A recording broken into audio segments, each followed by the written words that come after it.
할렐루야, 주님을 찬양합니다. 오늘 주시는 하나님 말씀 창세기 11장 1절로 9절 말씀입니다. 바벨 탑을 쌓는 사람들이라는 제목으로 함께 말씀을 나눕니다. 자, 오늘 이 11장 1절로 9절의 말씀은 어떤 사람들이다 하는 그런 표현이 없지만 10장 10절에 보면 그의 나라는 신할 땅의 바벨이라고 표현하고 있죠. 신할 땅의 바벨. 그래서 그 위에 보면 구스가 니므롯을 낳았다 그랬죠. 그리고 그 니므롯은 세상의 첫 용사라.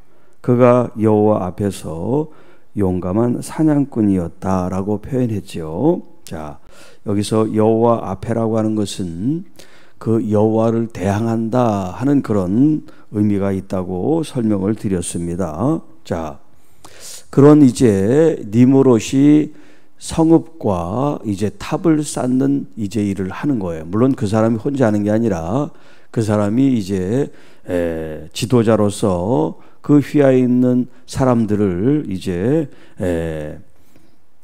부리면서 그들이 성읍과 여기 탑을 건축하는 이야기가 나옵니다. 자, 그 당시 온 땅에 언어가 하나 또 말이 하나였다 하는 겁니다. 이 말은 뭐냐면 의사소통을 그렇게 한 언어로 자유롭게 할 수 있었다 하는 얘기예요. 자, 이들이 동방으로 옮겨가다가 신할 평지를 만나. 자, 10장 10절에 신할 땅의 바벨이라고 하는 말과 지금 2절 11장 2절에 신할 평지를 만나 거기서 거류하며, 이 말이 지금 일치하고 있죠. 서로 말하되 자, 벽돌을 만들어 견고히 굽자. 그러니까 그 전에는 돌을 이용해서 집을 짓습니다. 돌을 이용해서. 자, 그런데 이 돌을 가지고 높이 쌓는 것이 벽돌을 찍어서 만드는 일에 비하면 훨씬 어려운 일이죠. 왜냐하면 돌이라는 것은 제 마음대로 생긴 것이지만 이 벽돌은 규격을 맞춰서 만들 수가 있단 말이에요. 그러니까 차곡차곡 쌓으면 얼마든지 위로 올릴 수가 있는 거죠. 자, 이렇게 견고한 벽돌을 쌓아서 높은 건물 혹은 성대나 탑을 지금 만드는데 사용하는 도구로, 건축 도구로 지금 이렇게 만들어서 사용하고 있다는 거예요. 이에 벽돌로 돌을 대신하여, 그전에는 높이 쌓을 일이 없으니까 이렇게 돌로 해서 담을 쌓는다든가 이렇게 벽을 만드는 일은 간단하지만 몇 층이 되는 그런 탑을 만드는 데는 돌이 한계가 있기 때문에 벽돌을 찍어서 만들었단 말이에요. 그리고 돌을 쌓을 때는 옆으로 흙을 붙여서 해도 괜찮지만 이렇게 높은 높이로 쌓기 위해서는 흙으로는 이게 지지가 안 된단 말이에요. 그래서 역청으로 진흙을 대신했다. 그리고 그들이 속마음이 어떤 마음을 가지고 이 성읍과 탑을 쌓느냐 하는 것이 4절에 나오죠. 자, 그들이 말하되 자, 성읍과 탑을 건설하여 그 탑 꼭대기를 꼭대기 하늘에 닿게 하여 우리 이름을 내고 온 지면에 흩어짐을 면하자 하였더라. 자, 지금 이 4절의 내용만 보면 이게 무슨 뜻인지 잘 모를 수가 있어요. 그리고 왜 하나님께서 그들을 언어를 혼잡하게 해서 흩어놓으셨나? 이게 서로 연관이 돼야 되는데, 자, 설명은 좀 이따 드리고 한번 이어서 보겠습니다.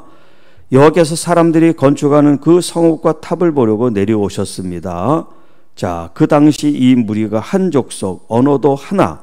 그래서 그 탑을 쌓는 그 일을 시작했는데 그들이 이제 끝까지 하게 되면 그 일을 막을래도 막을 수가 없게 될 것이다.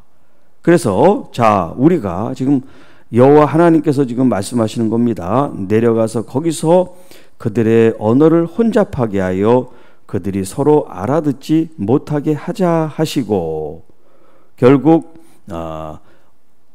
그들의 언어가 혼잡함으로 서로 의사소통이 안 돼서 탑을 계속 쌓는 그런 일들을 중단할 수밖에 없고, 그들이 같이 동거하고 같이 거류함으로 이렇게 서로 마음을 모아가지고 하니까 그들을 다 흐트러 놓으셨다는 거예요. 그래서 8절에 여호와께서 거기서 그들을 온 지면에 흩으셨으므로 그들이 그 도시를 건축하기를 그쳤더라. 그러므로 그 이름이 바벨이라 하니 이는 여호와께서 거기서 온 땅의 언어를 혼잡하게 하셨음이니라. 여호와께서 거기서 그들을 온 지면에 흩으셨더라. 자, 여기 이제 혼잡이라고 하는 이 말이 히브리 말로 바벨이라는 말이에요. 바벨. 그러니까 우리가 이 바벨이라는 것은 하나님께서 언어를 혼잡하게 하셨다. 그러면 왜 언어를 혼잡하게 하셔서 그들을 같이 그 서급에서 모여서 사는 이 사람들을 다 흐트러 보셨나 하는 거예요. 자, 그걸 알기 위해서 이제 우리가 4절의 말씀을 주목해야 됩니다. 자, 이 4절은 지금 니므롯과 사람들이 지금 이 탑을 쌓고 성을 쌓는 그 목적에 대해서 말을 하고 있어요. 자, 탑을 건축하는데 얼마나 높이로 할 그들의 계획과 의지를 어떻게 표현합니까? 그 탑 꼭대기를 하늘에 닿게 하여, 하늘에 닿게 하여. 자, 여러분, 우리가 이제 건축을 하면 사실 높이 짓는 그게 어떻게 보면 작은 땅에 효율적인 게 높이 이제 쌓는 거잖아요. 네. 자, 그래서 뭐 지금 63 빌딩도 있고 또 뭐 롯데 빌딩도 있고 이제 여러 그런 높은 우리나라에 보면 이제 건축물들이 있지만 뭐 우리나라만 그런 게 아니라 세계 유명한 도시들에는 그렇게 큰 건축물들이 있어요. 자, 건축물들이 있는데 사람들이 이제 건축을 하면서 높이 하는 거는 이제 경제적인 어떤 그런 이득을 취하기 위해서 땅의 그 면적이 효율성을 가지고 있기 위해서는 아무래도 높이 쌓으면 더 많은 사람들이 수용하고 또 그렇기 때문에 경제적인 어떤 효과가 나타나기 때문에 그렇겠죠. 자, 그런데 여기 이 4절에 있는 건 경제적인 이득을 위해서 탑을 높이 쌓는 게 아니에요. 자, 우리가 어떤 일을 하면 그 일에 대한 목적, 의도, 그걸 우리가 간파를 해야 돼요. 저 사람이 왜 저런 행동을 하는지, 말을 하는지. 단순히 겉으로 나온 그 말이 다가 아니에요. 그 속의 이면에는 어떤 저의가 있기 때문에 그런 말들이 튀어나오는 겁니다. 자, 지금 이 탑을 쌓는 이 사람들의 저의, 목적은 뭐냐면 하늘에 닿게 하겠다. 이게 뭐냐면 하나님을 대적한다, 그런 말이에요. 아까 그 10장 9절에 여호와 앞에서라고 하는 말이 이게 여호와를 대항하는 니므롯의 얘기했죠. 그것처럼 여기 이 탑 꼭대기를 하늘에 닿게 하자, 그 말이 뭐냐면 하나님을 대항한다 하는 그런 의미가 포함되어 있어요. 그래서 우리 이름을 내고 하나님처럼 되려고 하는 이 욕망이 절대의 권력을 가지고 절대 어떤 그런 재력을 가진 사람들에게 있는 속성이라 그랬죠. 인간의 내면에 하나님처럼 되려고 하는. 그래서 뱀이 그 약점을 이용해서 너희가 저 하나님이 금지한 것을 먹으면 하나님처럼 된다라고 하는 그런 유혹을 했던 거예요. 우리 마음속에 그런 욕망이 없다면 그건 유혹이 아니에요. 그런데 우리 마음속에 나도 알지 못하는 그런 욕망이 꿈틀거리기 때문에 지금 그런 말에 쏠깃하게 되는 거예요. 자, 지금 이 니므롯이라고 하는 이 사람이 더 많은 사람들의 관심과 또 존경과 우러러봄과 높임을 받고 싶은 마음이 이렇게 탑을 높이, 그것도 하늘에 닿게까지 그렇게 쌓기를 원하는 이 표현이 나와 있는 거예요. 우리 이름을 내자. 사실은 우리 이름이 아니죠. 니므롯 자기 이름이죠. 자기 이름인데 자기라고 하지 않고 이제 그 수고한 사람들, 자기 어떤 족속들을 다 아우러서 얘기하는 거죠. 사실 자기가 높아지고 싶은 거죠. 여러분, 그 왕의 권세는 자식과도 나누지 않는다는 그런 표현을 쓰잖아요. 역사적으로 보면. 헤롯이라고 하는 대왕도 자기의 왕권을 유지하기 위해서 자기 아들 둘을 죽입니다. 친아들인데. 뭐 우리나라도 마찬가지고. 그러니까 권력의 맛을 본 사람들은 이 권력을 나누지 않습니다. 여기 지금 우리 이름을 내자고 하는 것도 정말 같이 공유하기 위해서 그런 것이 아니라 그 사람들을 부리기 위해서, 이용하기 위해서 지금 이런 표현을 쓰고 있는 거예요. 온 지면에 흩어짐을 면하자. 자, 이렇게 결속되고 연합하고 하나가 될 때 더 강력한 힘을 이룬다는 걸 이 니므롯이 아는 거예요. 아무리 자기가 뛰어난 지혜로운 사람이고 힘 있는 사람이고 권세가 있어도 사람들이 흩어져 버리면 일을 할 수가 없어요. 정복행위를 할 수가 없어요. 어떤 업적을 이룰 수가 없습니다. 그러니까 지도자에게는 누가 필요하냐면 사람들이 필요한 거예요. 사람들이. 그래서 투표를 해서 지지를 얼마나 받느냐에 따라서 되기도 하고 떨어지기도 하잖아요. 자, 이렇게 하나님께 도전하고 자기 이름을 드러내고 신격화한 자기를 사람들이 추앙하고 숭배하도록 만드는 이 일에 대해서 하나님께서 그냥 묵과하신 것이 아니라 그 사람들의 그 심령과 그 중심을 살피시고, 그리고 근본적으로 이 일들을 하지 못하게 그들이 지금 이 한 언어로 소통하기 때문에 이제 그 언어를 혼잡하게 해서 서로 알아듣지 못하고 의사소통이 되지 못하게 해서 결국 건축을 하지 못하게, 결국 그들은 또한 같이 있으면 또 악을 도모하고 하나님께 대항하는 무리이기 때문에 그들을 근본적으로 흩어버려서 다시 연합하고 모이지 못하게 하였다 하는 겁니다. 자, 여러분, 하나님의 속성, 하나님의 바램은 사실 연합이에요. 하나 되는 거예요. 그런데 이 사람들이 하나님의 마음을 알지 못하고 하나님이 한 언어로 연합하게 한 이 연합의 힘을 하나님께 저항하고 대항하고 불순종하는데 썼기 때문에 언어를 이제 혼잡하게 하고 흩으셨죠. 하나님께서는 사람들을 하나로 모으고 그 하나로 모은 그 힘이 하나님을 영화롭게, 또 그들이 이 땅에서 하나님 말씀을 지킬 때 행복한 것, 이게 하나님의 뜻이에요.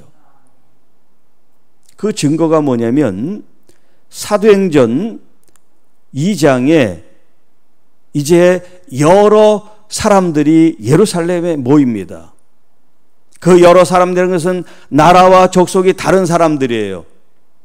이 예루살렘의 그 유월절을 지키기 위해서 모인 사람들이에요. 그런데 마침 마가의 다락방이란 그곳에 120명의 성도들이 모여서 기도합니다. 왜냐하면 예수님께서 승천하시기 전에 너희들이 이 성을 떠나지 말고 하나님께서 선물로 주실 것을 기다려라, 그런 말씀을 주셔서 그들은 기도하면서 기다렸습니다. 그 선물이 뭐냐면 바로 보혜사 성령님이 그들에게 임한 거예요. 서로 난 곳 방언, 자기들이 나고 자라고 익힌 언어가 각각 다 다르지만 그들이 성령으로 같은 깨달음과 또 주님이 주신 말씀을 이해하게 됐다는 거예요. 그리고 교회가 하나가 돼서 예수 그리스도를 증거하는 믿음의 공동체, 증인의 공동체가 되었습니다. 자, 여러분, 우리는 지금 같은 언어를 쓰고 또 다른 나라는 다른 언어를 쓰지만 우리의 영혼의 마음의 심령의 언어는 어떤 언어냐면 무슨 한국어, 일본어, 영어 이런 게 아니라 사랑의 언어라는 거예요. 어떤 모국어를 사용하든 하나님의 백성들은 어떤 언어를 사용해야 되냐면 사랑의 언어를 사용해야 돼요. 내가 새 계명을 주노니 서로 사랑하라. 사랑하는 사람이 말하는 언어가 뭐예요? 사랑의 언어죠. 그래서 예수님께서 대제사장의 기도를 요한복음 17장에 기도합니다. 하나님께서 하나님과 또 성부, 성자, 하나님이 한 하나님이기 때문에 하나가 된 것처럼, 하나인 것처럼 저들도 우리와 같이 하나가 되게 하옵소서. 그런 기도를 드려요. 이것이 꼭 무슨 한 군데에 모여야 하나가 아니라 어디에 떨어져 있어도 그 주님께서 계신 하나님의 자녀들이기 때문에 모두가 다 같은 마음으로 하나가 될 수 있다는 거예요. 여러분, 진짜 사랑하는 가족이 서로 일 때문에 뭐 어떤 자녀는 외국에 나갈 수도 있고 또 어떤 자녀는 지방에 내려갈 수도 있잖아요. 비록 흩어졌지만 그 자녀들과 부모가 서로를 사랑하는 아끼는 마음이 있으면 어디에 있어도 사랑하는 가족이에요. 늘 궁금해하고 늘 기도하고 늘 염려하고 서로를 돕는 그 마음이 떨어져 있어도 행복하고 사랑하는 가족일 수 있습니다. 그러나 함께 모여 있어도 말도 하지 않고 관심도 없고 그렇게 한 집에서만 사는 가정들도 많이 있어요. 같이 있는 게 문제가 아니라 같은 언어를 쓰고 같은 마음을 품고 있는 게 중요합니다. 교회도 마찬가지예요. 사실 교회는 어떤 혈연이나 지연이나 이런 걸로 모인 공동체가 아니라 믿음으로 모인 공동체잖아요. 거기에는 개성이 있고 학연, 지연 이런 게 아니라 서로 다 배경이 다 달라요. 그러니까 뭐 사람들로 말하면 특징이 다, 특색이 다 달라요. 그럼에도 불구하고 우리가 그리스도 안에서 하나가 되고 연합할 수 있는 것은 내가 나를 자랑하고 드러내지 않기 때문에 가능한 거예요. 그런데 교회가 시끄럽고 상처가 많은 교회는 특징이 뭐냐? 나타나는 사람들이 많이 있기 때문에 그래요. 내 목소리를 나타내고 싶고 내 생각을 나타내고 내 주의를 주장하고 싶은 사람들이 많아지면 교회는 시끄럽게 돼 있고 문제투성이고 그리고 하나님의 말씀을 대항하고 거스르게 되는 거예요. 그렇기 때문에 우리는 하나님이 우리에게 원하시는, 진정 원하시는 사랑의 마음으로, 사랑의 언어로 서로를 존중하고 축복하고 나보다 낮게 여기는 마음이 있지 않으면 아무리 사람들이 많이 모인 공동체라도 그것은 하나님이 기뻐하는 공동체가 될 수가 없습니다. 교회든 가정이든 여러분들이 모인 그 공동체 안에 예수 그리스도를 존중 여기고 주님이 우리에게 역사하시는 그 은혜를 여러분이 경험한다면 여러분의 마음에 미움과 시기와 질투와 이런 마음들을 내보내버리고 쫓아버리고 주님이 주시는 사랑과 평화와 온유와 진실과 양성과 충성과 절제하는 성령의 열매가 여러분 안에 충만해지기를 주님의 이름으로 축복합니다. 하나님 아버지 감사합니다. 오늘 이 시간 우리에게 주신 말씀을 통하여 우리 마음의 중심의 삶의 목적과 방향이 무엇인지 오늘도 우리에게 말씀으로 말씀하여 주심을 감사합니다. 나는 죽고 내 안에 사신 주님, 주님의 거룩한 뜻을 향하여 달려나가는 십자가 군병들 되게 하옵소서. 그래서 오직 하나님께 영광을 돌림으로 나중에 정말 우리가 상급을 받고 보상을 받고 기업을 얻는 하나님의 귀한 가정들 자녀들이 다 되게 하여 주옵소서. 이 새벽에도 하나님 앞에 나온 귀한 자녀들을 축복합니다.